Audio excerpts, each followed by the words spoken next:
Hebrews chapter 11. Now faith is assurance of things hoped for, proof of things not seen. For by this the elders obtained testimony. By faith we understand that the universe has been framed by the word of God, so that what is seen has not been made out of things which are visible.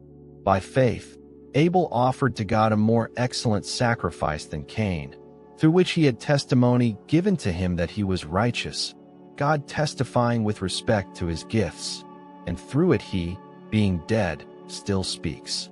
By faith Enoch was taken away, so that he wouldn't see death, and he was not found, because God translated him.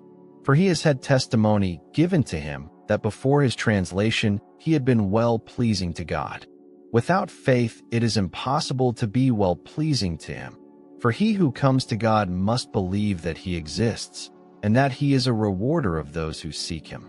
By faith Noah, being warned about things not yet seen, moved with godly fear, prepared a ship for the saving of his house, through which he condemned the world, and became heir of the righteousness which is according to faith.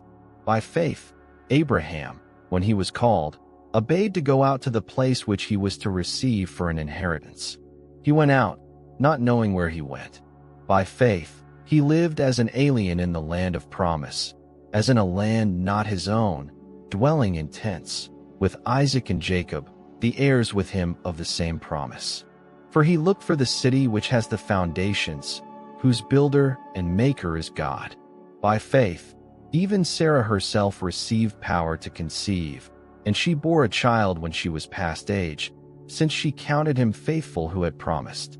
Therefore as many as the stars of the sky in multitude, and as innumerable as the sand which is by the sea shore, were fathered by one man, and him as good as dead.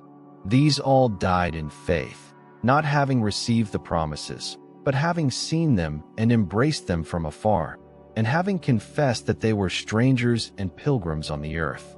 For those who say such things make it clear that they are seeking a country of their own. If indeed they had been thinking of that country from which they went out, they would have had enough time to return. But now they desire a better country, that is, a heavenly one. Therefore God is not ashamed of them, to be called their God, for he has prepared a city for them. By faith Abraham, being tested, offered up Isaac.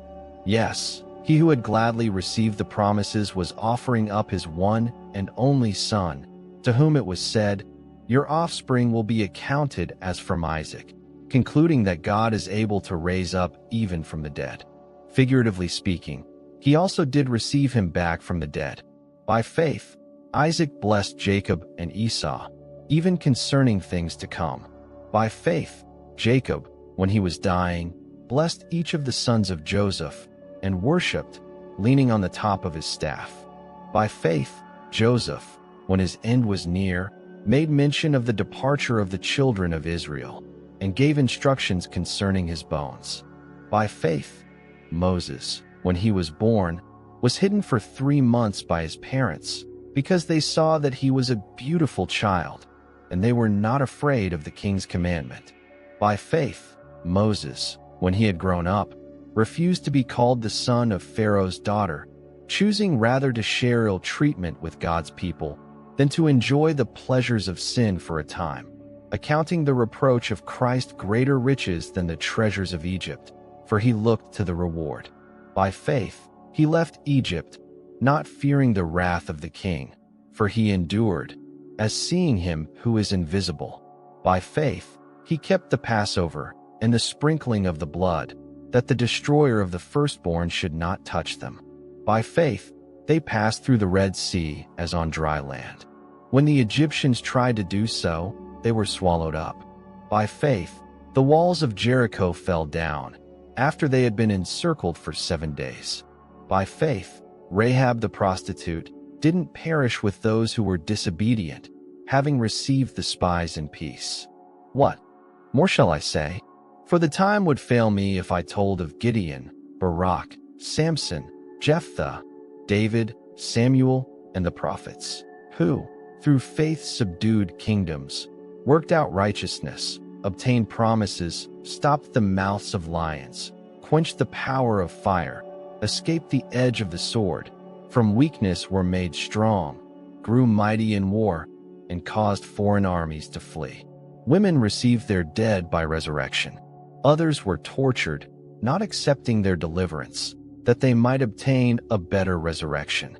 Others were tried by mocking and scourging, yes, moreover by bonds and imprisonment. They were stoned. They were sawn apart. They were tempted. They were slain with the sword. They went around in sheepskins and in goatskins, being destitute, afflicted, ill-treated, of whom the world was not worthy, wandering in deserts, mountains, caves, and the holes of the earth.